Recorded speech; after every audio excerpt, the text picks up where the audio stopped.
Oh, hey, Justin, I am so sorry, but we have somebody on right now. He just got off the air on his own national show. And so, Justin, we would love to have you call back sometime later this week again, okay? Uh-oh. I'm sorry. We were on Australia. Yes. That's our good friend in Melbourne. We have a correspondent in Melbourne, Australia, who listens to the show. Aussies are like the greatest people They ever. really are. I hate them. They drink better than us. Yep. They generally look better than us. Yep. They have a way about them to which they no worries, mate. Right? Like Yep. it doesn't roll us off.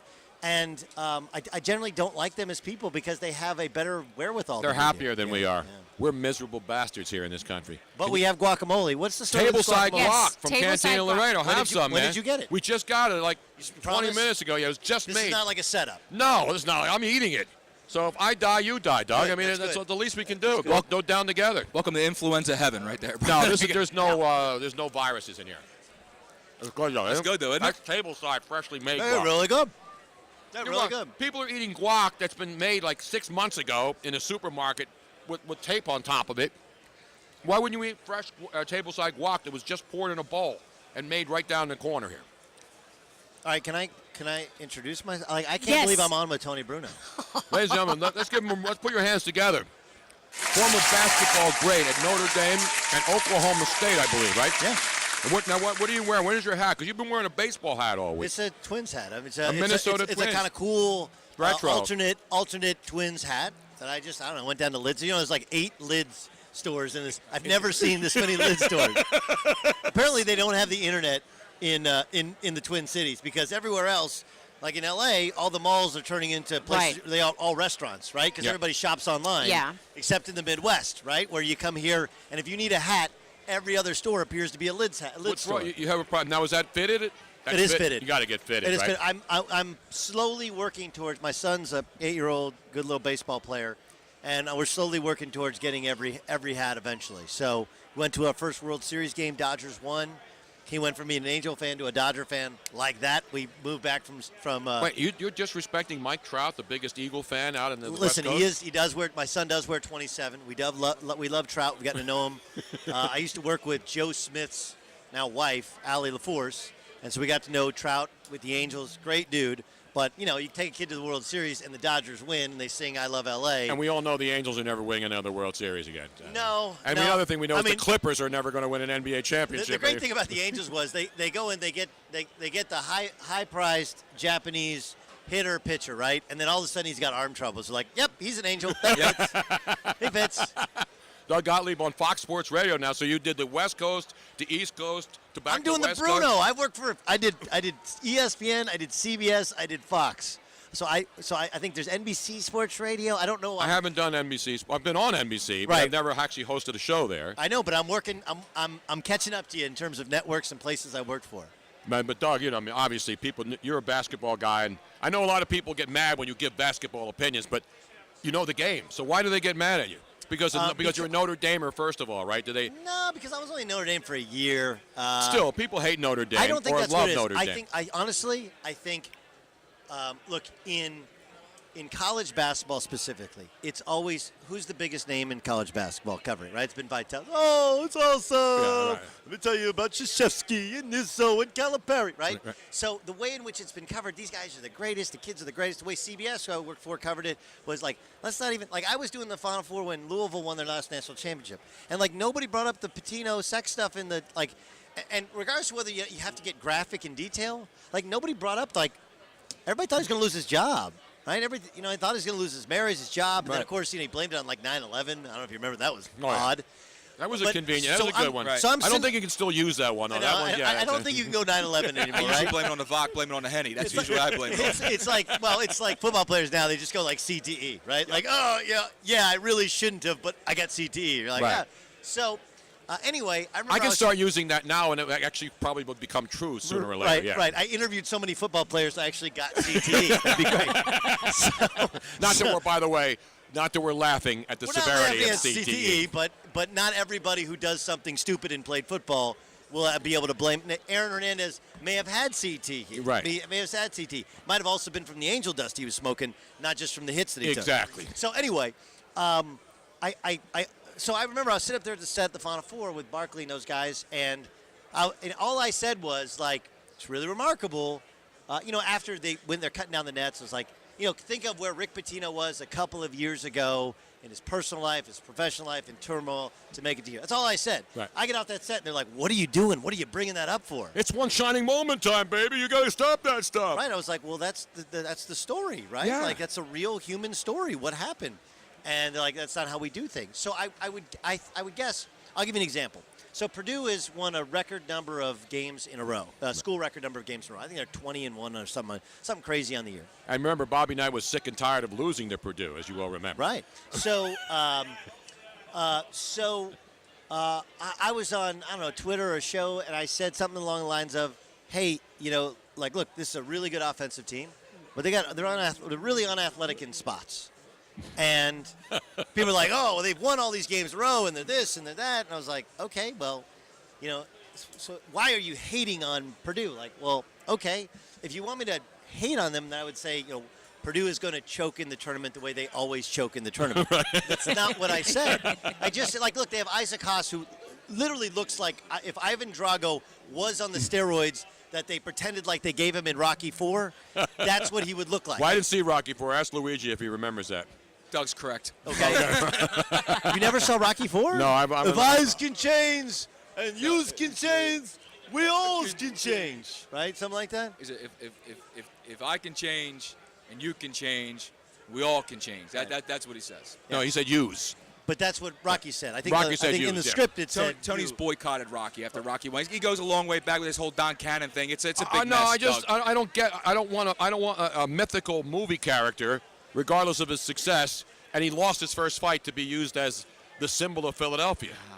Doug, you opened up Pandora's box, pal. Well, that's I enough had no about idea Rocky. I had no idea what I walked into. You mean it wasn't a true story that Rocco could take all those punches and just walk No. into him? And he didn't. Hey, he Rocco didn't- pulls this one out. And there's no way he ate all those raw eggs with all the problems with the viruses and stuff going around. See, you're older than- Salmonella But this poisoning. is like I'm a child of the 80s. I ate the eggs. I tried to do that stuff, right? My mom brought home a flank steak, right? And I'm like, Mom, hold up the steak. And I start punching the flank steak. I thought that was real. So in other words, you were a young guy who beat his meat, just like a lot of 18-year-olds? Yes, Okay, that's exactly what it was. I still try to But, cook chicken every Bob. day. All right, so Bruno's going to get me fired. So No, fired. I'm not. Anyway. Nobody gets fired from Fox Sports Radio. Come on, man. Yeah, I guess that's true. It's a little different regime at Fox than it used to be. Absolutely. But true. Okay, so where was I? I was telling a story with Ryan About Purdue and not athletic. So anyway, so they have a big guy named Isaac Haas.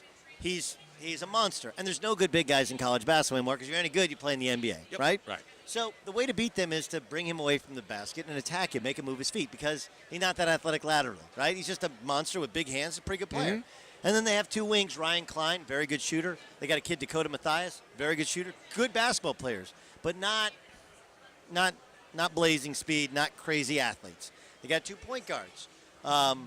P.J. Thompson's 5'9", maybe, right? They had Carson, what's his last Wentz? name? Oh, no, that's a no. Anyway, Daly? not Carson Daly. I'm losing my mind. Anyway, 2 point guards. They're both under 6 feet tall. So my point is, like, they're good. College basketball is down. It's not as good as it was 5 years ago, 10 years ago. They're a really good team. They have a bunch of – they got 2 kids that can – their whole team can shoot outside of their center who can really score. They're different offensively than most everybody else, but they're not without flaw.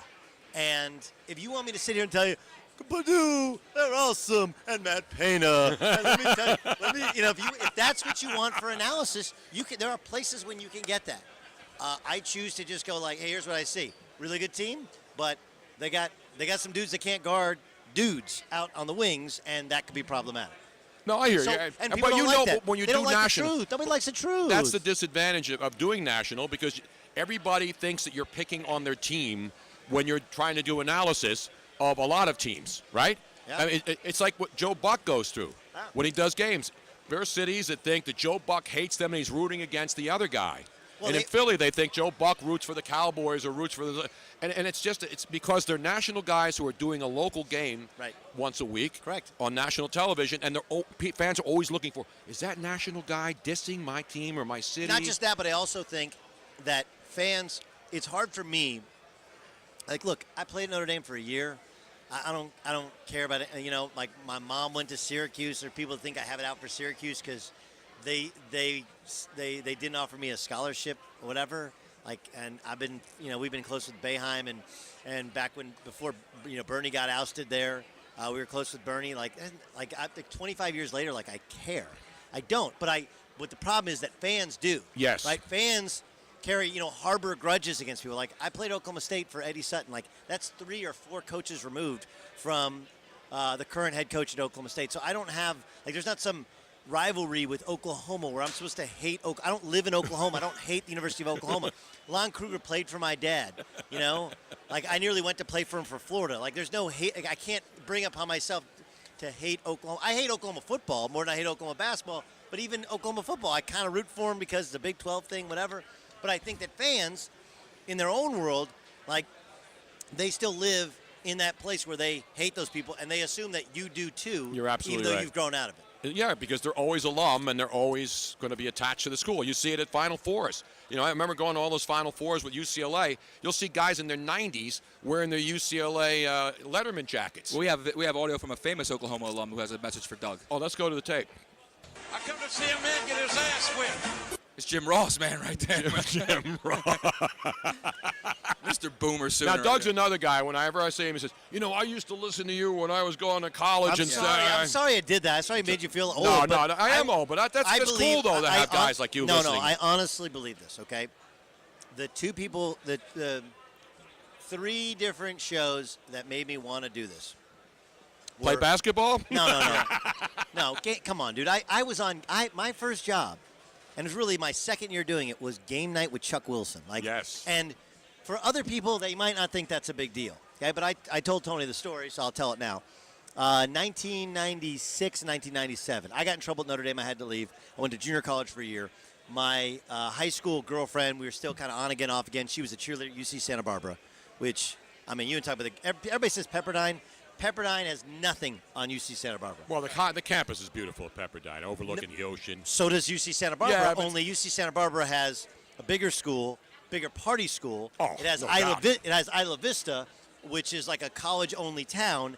And by the way, it's not a private Christian school, so it doesn't. They don't even mess around. No, it's party central. Anyway, and my brother was his first full-time job was at Cal Poly San Luis Obispo, which is like an hour and a half up the road from Santa Barbara. So I used to, on a Friday night, drive up, stay at my girlfriend's place, whatever, hang out, go to party there.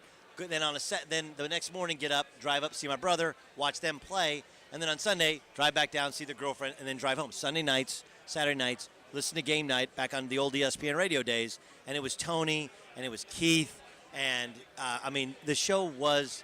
I don't know how you got away with the things you guys did. I've heard about the things you guys were watching on the computer back in the days, and the stories are legendary. But all I can tell you is, I was like, I want to do that because they sound. 1, it was hilarious. 2, it was kind of about sports. But 3, it was a good time, right? Felt like, man, that was a good time. So you and then, do you remember Lee Hacksaw Hamilton? Oh, absolutely. I Legend want to in talk San Diego. sports with Absolutely. you from Poway to Escondido. This is the mighty 690. My dad would stop everything. My dad was a New Yorker. Anytime we're back in New York, he would listen to Mike and the Dog, and he listened to Imus in the morning, Mike and the Dog. This is every summer we go back. But every 4 o'clock was the best 15 minutes in radio. Mm-hmm. Hamilton would rip and read from the AP and go through kind of every topic, right? This is before the He's still doing it, and he's not on the air anymore. He just does it to himself. He just mutters it and go, Lee, give me the best 15 minutes. I think just go. That's great. And then, I used to listen, honestly, I used to listen to Rome when he was on late at night. It was a lot wilder, looser show. He had the Rat Family and things that he doesn't do nowadays. But, Tony, your show was so good. It was so good because you guys knew sports, you guys busted balls, and you guys had fun. I learned something. If you've ever driven the 101 from Santa Barbara to Orange County on a Sunday night, you can get caught in a traffic jam, and it can take an hour and a half when there's no traffic. It can take 4 hours when there is traffic, and it didn't matter. Like I said, my mom's Accord. I used to have 1 foot up, and I'd have ESPN radio. Right, nice. It was that good. Well, thanks. Those are different times, though, Doug. I really appreciate it. I hear that from so many people that I meet in the industry. Like, I was listening to you when I was in college, and and I'm 65 now, so I've been around a while. But those days, I thought you were dead. 90s, I really did. I am dead. I just keep showing up here. They keep trying. I'm like a Weekend at Bernie's, except you're like waving. As soon as I hear Radio Row, I start going and walking in and going to every city.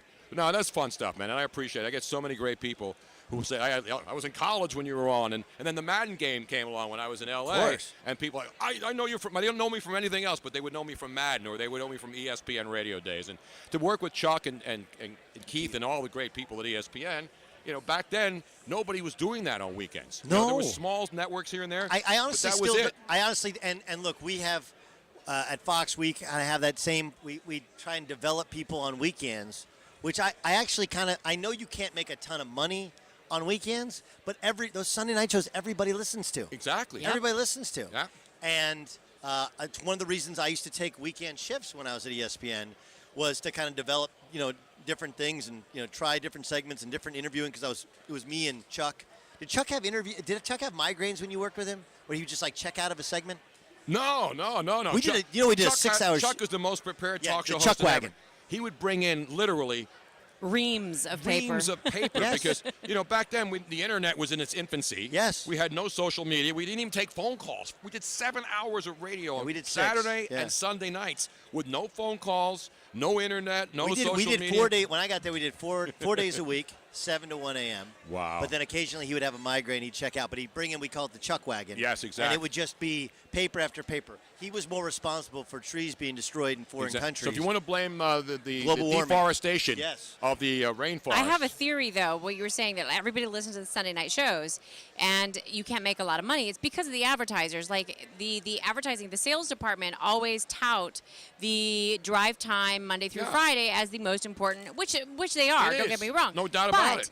But the PPM meters and the old diary books are not completely accurate as to what people are listening to. Not accurate at all. So the digital era of radio is now going to shed a whole new light to what shows are truly being listened to and what is actually more important for advertisers because to you can concentrate tell how on. many people are listening, how many people are downloading, and that's the new rating.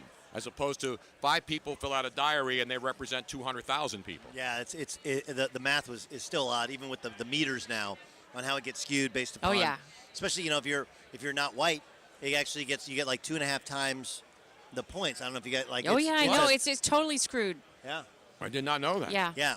So some people's numbers are way off based upon the demo that they're hitting because, if you have a minority demo that you're hitting. And by the way, and people don't lose, regardless of whether your race is. If you're compliant with these meters that they use in radio, you keep it. Yeah. You don't get it for just like 1 month. 2 years and sometimes even longer under special We've gotten way circumstances. too far into radio talk. Yeah, we have. Okay. I got to ask you one question because Yeah. I saw a story today. A big college basketball guy and all sports.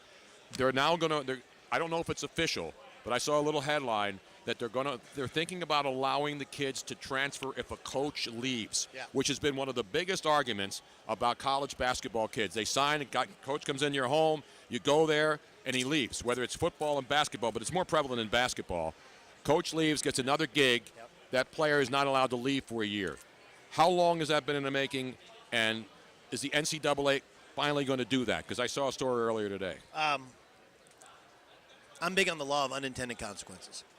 I understand it's a lot like the catch rule in football, right? I understand why we have put these definite, hey, if the ball moves when you go to the ground, it's not a catch. But nobody even knows what a catch is. I understand. my point is, in an effort to make it clear what a catch was, they've made it incredibly unclear. They've done the opposite of the intended effect, right? It's Very the true. unintended consequence. So if no one understands it, they can't question it, kind of thing? No.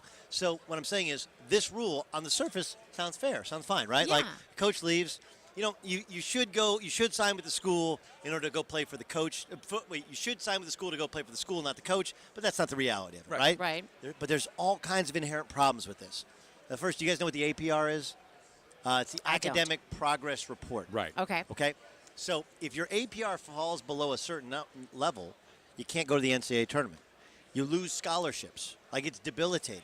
Okay. And if a coach leaves and players can just leave, it's going to kill your APR. Kill the APR for the new coach who So didn't do then- anything wrong. Right. So That's a good point. Okay. it's so stacked against him right from the beginning. correct. He's going to have a completely new team. So now, look, the other unintended consequence is a positive, I think, for college coaches is I do think it would give athletic directors pause as to pulling the trigger on firing guys. So So because if you lose a coach, all of a sudden you lose your team, right? Like, Right. oh, now and you're doubly penalized because you lose your team and it's going to kill your APR. But don't sometimes the coaches, they leave on their own. They're being wooed away by somebody else. They are. You have a buyout in your contract. Like, look, if you don't want your Yeah. coach to leave, put a big buyout in his contract. Put a big buyout in a contract, and when they leave, make them pay the buyout, period. And then you buy a new coach with that money. It's not that big a deal.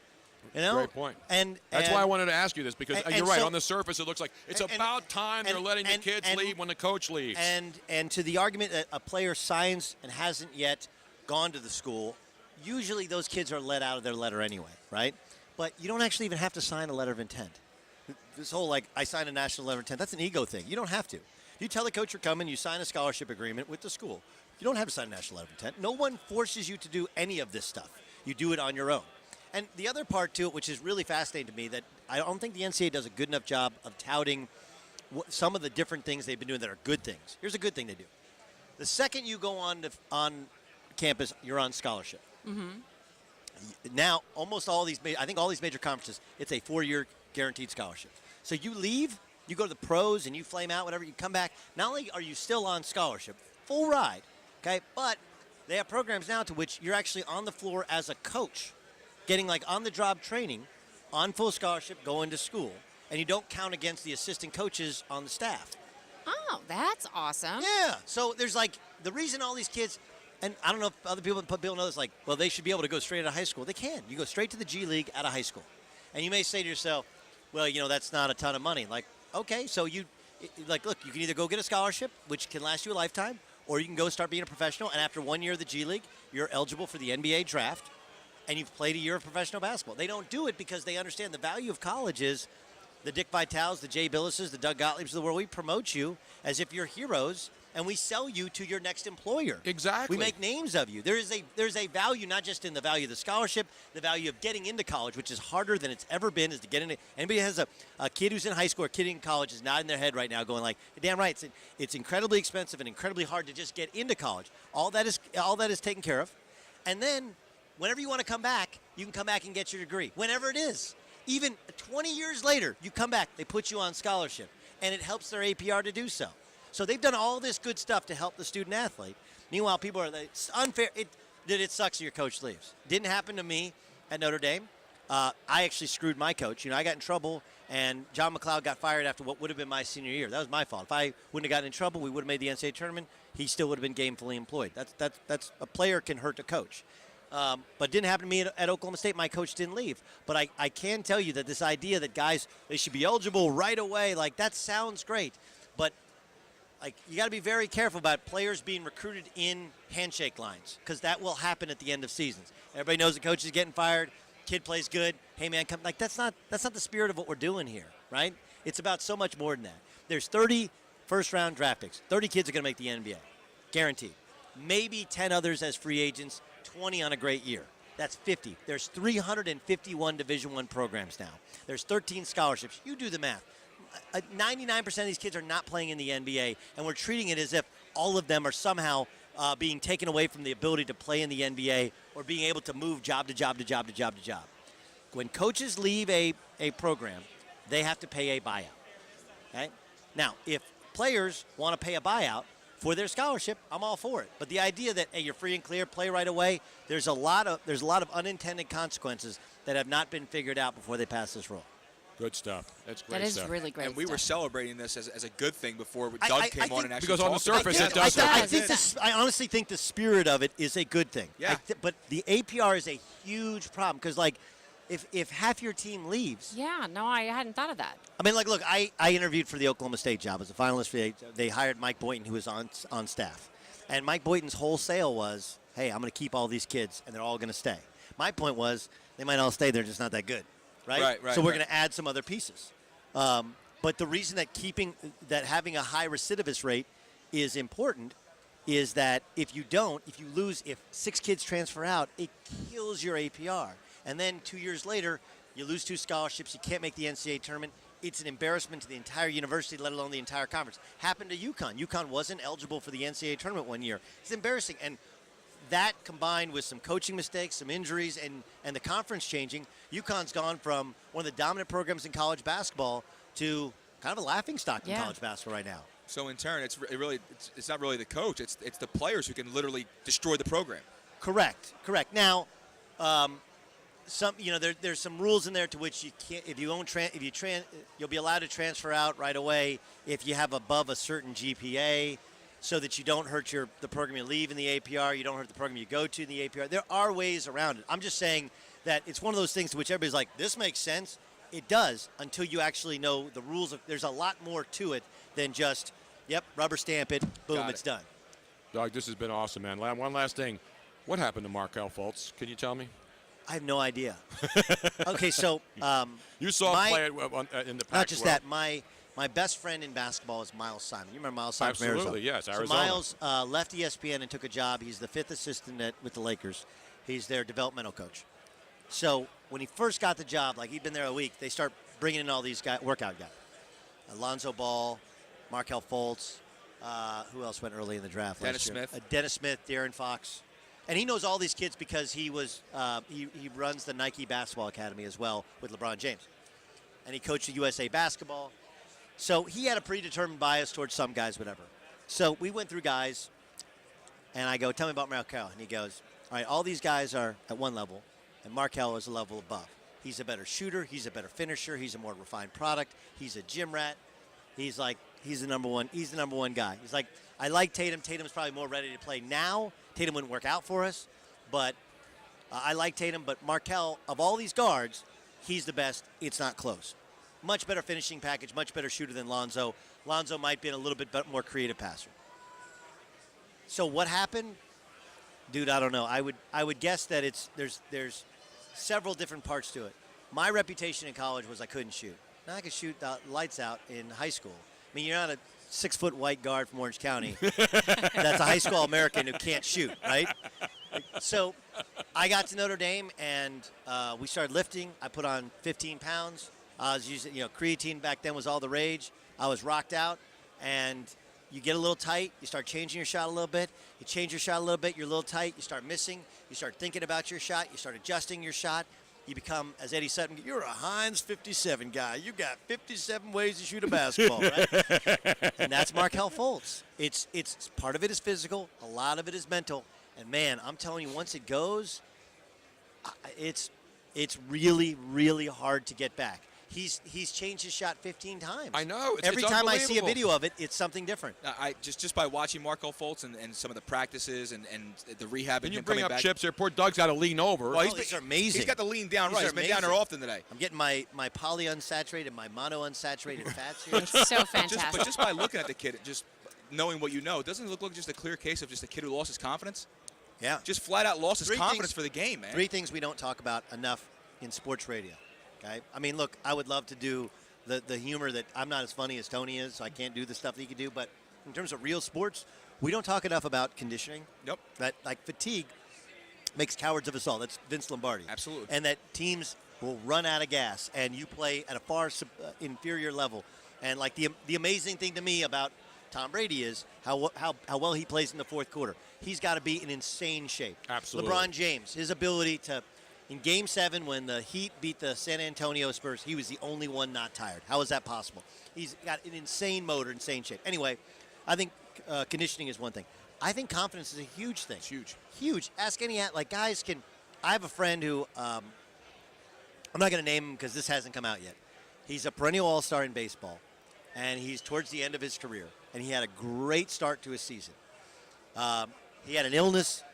He was on the injured list, and he came back, and all of a sudden, for the first time in his life, like, he had major, major confidence problems. Major, like, it all of a sudden became, like, depression because he couldn't figure out why he couldn't get his body to perform at the optimal level, which he had for a borderline Hall of Fame career. And he called me, called all kinds of friends. He's going to see a psychologist. He started taking Zoloft and trying to figure it. Now he's got to kind of figure it out. It took him a while, and he thinks he's okay. He thinks he's good. But I bring that up because we don't talk about it enough. Confidence is a huge thing, and especially when you're a kid. 19, Yeah. You're a 19-year-old kid who your body changes. You start changing your shot. You start listening to people. Now it gets on Twitter. Your shot's effed up, and now you start thinking about it. You can't. And here's a Philly kid. You remember Joe Crispin? Absolutely, yes. Penn State? Yep. So Joe and I tried out for the Lakers together. We were on the summer league team. And he had a saying, and it was, "You think you stink." He's like, "Hey, man, you think about your shot way too much. Like, you're way too smart to be a shooter." Shooters aren't usually that smart because they don't think about it. You start thinking about it. You start thinking about watching the spin, your hand action. Just shoot the damn ball, right? He said, "You think you stink." And I think that's a big part of what it is with Markelle Fultz. He's thinking, and that's why he's stinking. But the most amazing thing is the free throw. I get the shot. That's even more. But when you're at the That's free throw line, That's the thinking. it really is. It's mental. With Shaq, it was mental. Shaq had the greatest shot coaches just trying to teach him how to shoot a free throw. I would say one thing with Shaq was he never really worked at it. Well, that's true. But like when Tex Will Winter- Chamberlain couldn't make free throws and they busted his chops, you know what he did the next year? He led the league in free throw percentage because he decided, I'm not going to have people rip me. I'm one of the greatest athletes of all time. And he went out there and he was unbelievable at free throw shooting. You are old enough to have been prime Jordan, and Yes. now you're definitely old enough to see prime LeBron. Pick one. As far as physical dominance, LeBron is a specimen. Jordan was just, I mean, he just had moves that were not human. LeBron is just a bigger, stronger, powerful guy. Michael Jordan wasn't really a big, strong, powerful guy. He just had finesse, and everybody around him just You deferred can to pick him. one guy to win a game in the NBA. It's game 7 of the I NBA. gotta go Finals. Michael Me Jordan. too. Absolutely, Michael Jordan, because he did it multiple times, and he did it with different players, and he went away from the game and tried baseball and came back and did it again. Now, do you think it's because Jordan has a better head game? On top of the skill. Listen, the one, I believe the true way to tell the story about LeBron James is, it's a lot like Peyton Manning. Peyton Manning is the greatest quarterback ever with a bad arm, right? Like Peyton Manning threw ducks. I mean, but now he could just beat you with his brain, right? Yep. LeBron James, his confidence in his jumper, up, down, up, down. Right. Right? The reason he struggled with the Spurs is the Spurs for years have dared him to shoot. Like, pack it in, dare him to shoot. You going to beat us? You going to beat us? Because he's an emotional guy, and you can see it in his game. Well, he doesn't trust his jump shot. He's never really had true confidence in his jump shot. My reason for picking Jordan is that, I don't know, look, just in basketball, I've always had the belief that if you're really the best player in the court, I throw you the ball and the game's on the line, you're going to go get me a bucket. Yep. Whereas LeBron, that's not really what he does. Like, even Magic would go get game-winning buckets. The sky hook in the lane against the Celtics, the bank shot, game 6 against the Sixers when he played center and had 42 points. Like, Magic was more of an alpha scorer than LeBron. And what's crazy about LeBron is he's going to end up as probably the all-time scoring leader in NBA history, and scoring is not really what he does best. So there's a bit of a confluence there, but what would differentiate it for me is Jordan, I know I can throw him the ball, and he's going to go get me a bucket just like he did Game 6 against the Jazz in what I consider the last game he played as a pro. He didn't just do that, right? Go back and watch that game. He got a layup, he got 2 free throws, and then Karl Malone gets the ball in the post. He steals the ball, then he waits for the end of the game, and he does the push-off of Brian Russell, holds the follow through, the ball goes in on the road, buzzer sounds, they win the game. Like, if that's not a drop-the-mic moment, I don't know what is. I actually think the biggest moments, the 2 biggest moments, were the 2 shots he didn't take. Knowing the right play was to defer to Kerr and to John Paxson and passing the ball to them. That's what changed with Jordan. So how old are you? I'm 36. Okay, so he's not really old enough to remember. Tony remembers, and my dad was telling me the whole time, like, he's got to learn to pass. When they played, the Jordan rules against the Pistons were he wouldn't pass, right? He didn't trust his teammates. And so he'd drive down the lane, and they beat the crap out of him. And they beat him up, and he put up a bunch of numbers, and he could never beat the Pistons. And then Phil came in and was like, hey, we're going to run the triangle. And what all the triangle is it's perfect spacing. Yep. So that wherever a double team or help comes, you have an option. And we put guys in positions where they know what shot they're going to get and how they're going to make it. And that was the secret. And so what changed was when he won his first championship, he averaged 11 and a half assists a game in the 5 games against the Lakers. He finally learned to do what LeBron likes to do first, which is pass. He also averaged 34 points a game. So you're right. Paxson had a great series against the Lakers. He had the big shot against the Suns. Steve Kerr had the big shot early against the Sonics. But let the truth be told, like when the game was on the line, it wasn't any question who was getting the ball and who was guarding the ball.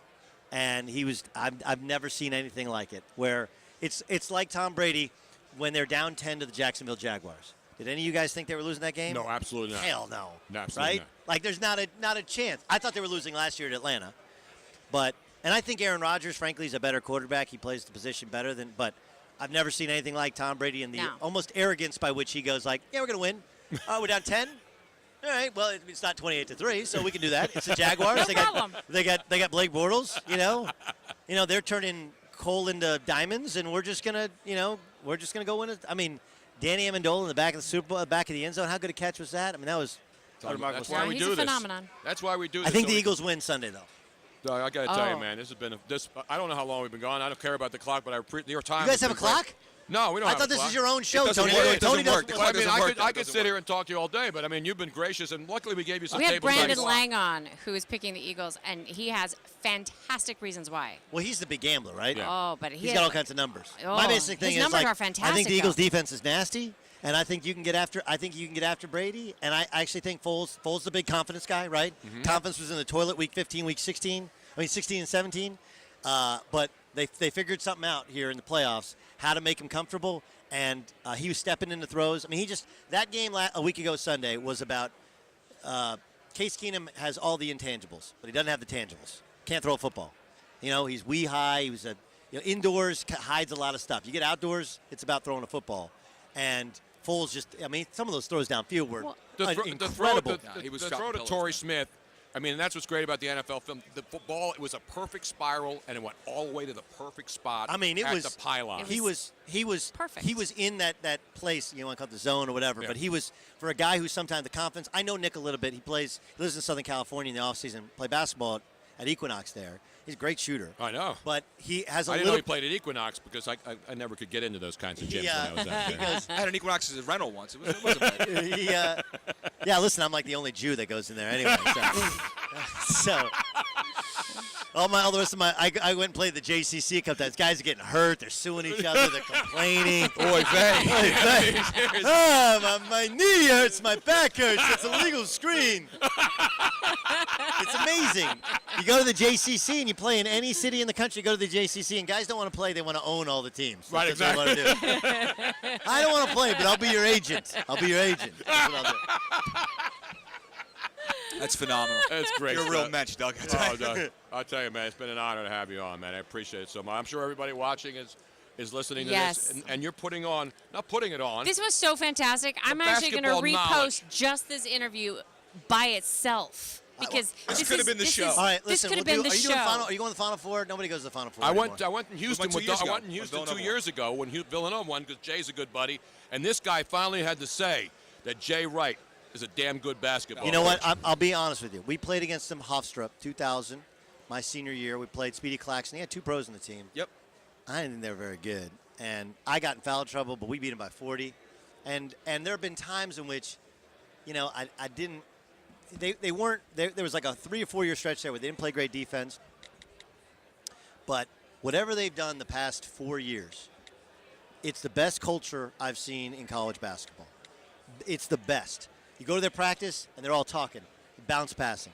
They play great physical defense without fouling. They're usually bottom 5 in the country in fouls, and they foul the hell out of you. But they do it with their legs, not their hands, so you don't see it, you don't call it. And the shot selection's gotten fantastic because they have this motto there, which is good, better, best. You pass up a good shot for the better shot for the best shot. But it's more than that. Like he runs 5 things offensively. Everybody knows they're supposed to be. He's got a like Jalen Brunson plays like he should be playing at the JCC. He's slow as hell, but he gets exactly where he wants to get. Like he's an old professor out there. It's a good run there at the JCC, man. It's a I good know. run. I used to go to the JCC in Margate because it was all Jewish JCC's guys got there. good facilities. Oh, I man. love the JCC. We got good I facilities. couldn't play, but those guys didn't care because we had a good time. Yeah, you got some. And you do a lot of good business there. Yeah, you do you got some lady with like an oxygen tank on the track from above.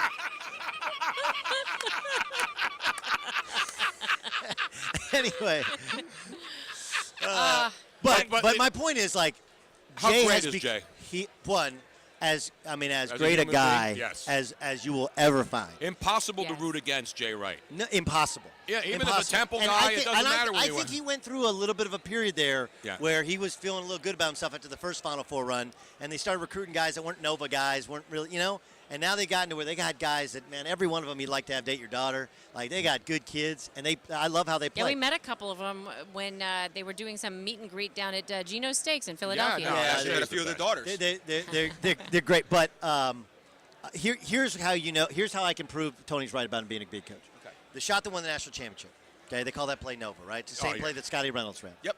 Okay, but I went back and I did what North Carolina should have done, which is I actually prepared for that. Oh, okay. There's step one, preparing for it. There you go. If you watch Villanova tape and you watch the end of every first half, if there's less than 30 seconds to go, in college basketball you have a use it or lose it timeout. Right? You don't have to take it. There's 4 TV timeouts. So you don't have to. He always calls it. And he always runs an end-of-game situation. And when it was 10 seconds or less, they always ran that play. They ran it 7 times in the regular season in the first half. They ran it a couple times at the end of the second half. There weren't very many close games. They ran it twice in the Big East tournament. When they lost to Seton Hall, Arcidiacono slipped and fell down in a wet spot, so they didn't run it right. They didn't get a shot. They ran it in the second round, end of the first half in the second round of the tournament against Iowa, made a shot on. The point was, if you remember the play before, North Carolina hits a double clutch 3 from like 35 feet away. Yeah, on the right side. Yep. And they call a timeout. And they come out and they catch their breath. And all he says is, we're running Nova, okay? Everybody know what it's supposed to be? Yep.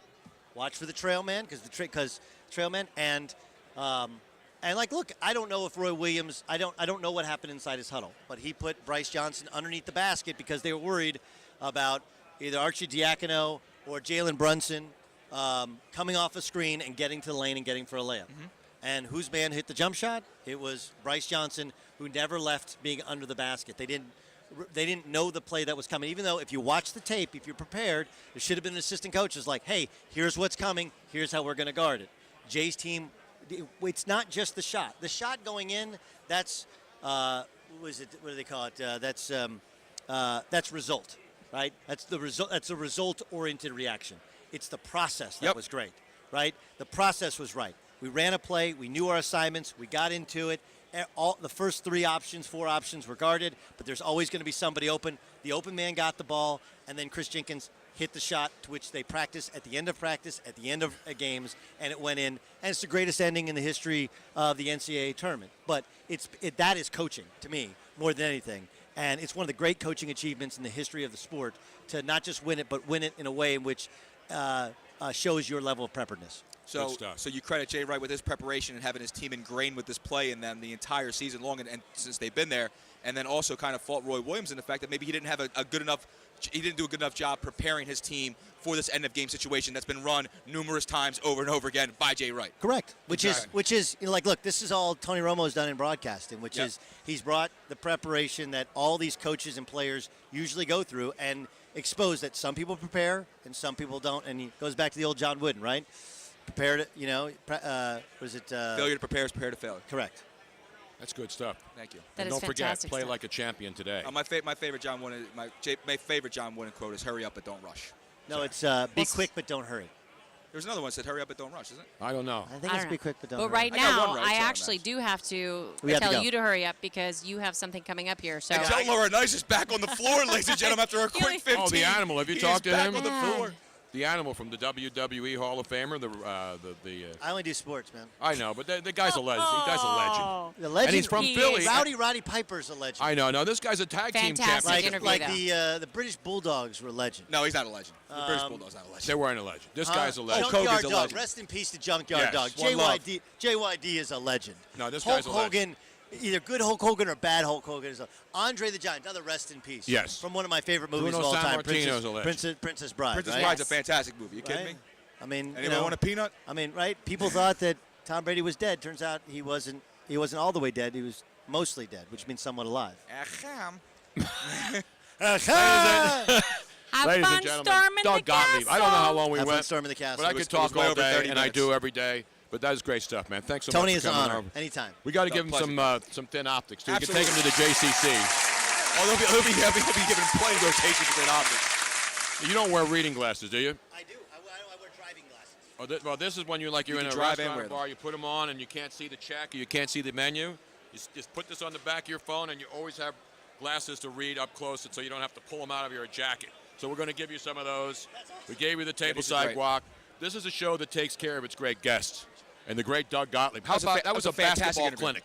That was like a basketball roundtable. That was I think. AAU in full effect Yes, right it here. was. That's JCC, AAU, RPI, and not the simulated RPI, which Chuck Wilson and I used Correct. to do back in the Yes, day. you did. Remember, there was a simulated RPI when nobody knew what the RPI of the schools were. And your coach's poll was a totally different poll. Exactly right.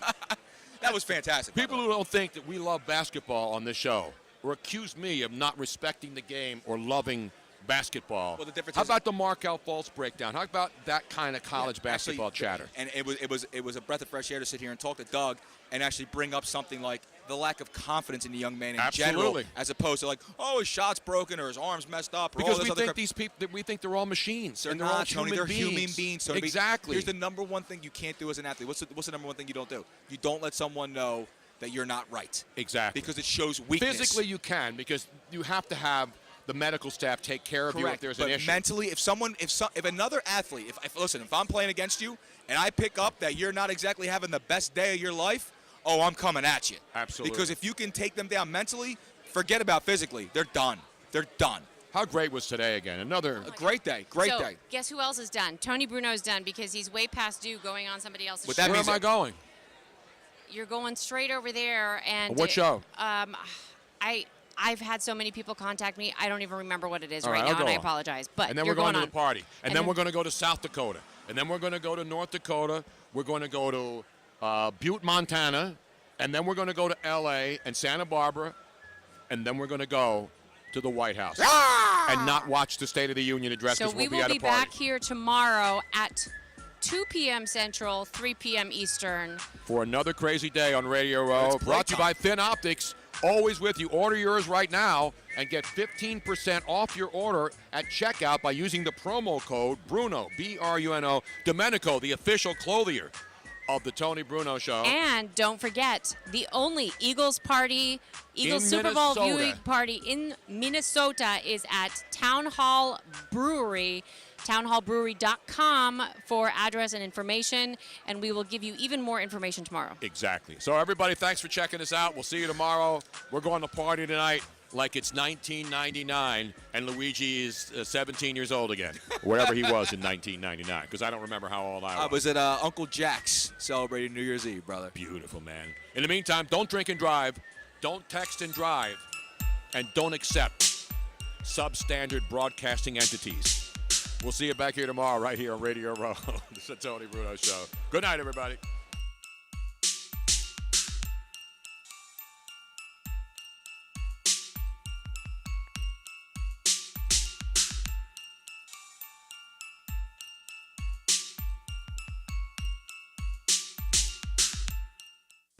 We now return control of your television set to you until next week at this same time, when the control voice will take you to the Tony Bruno Show.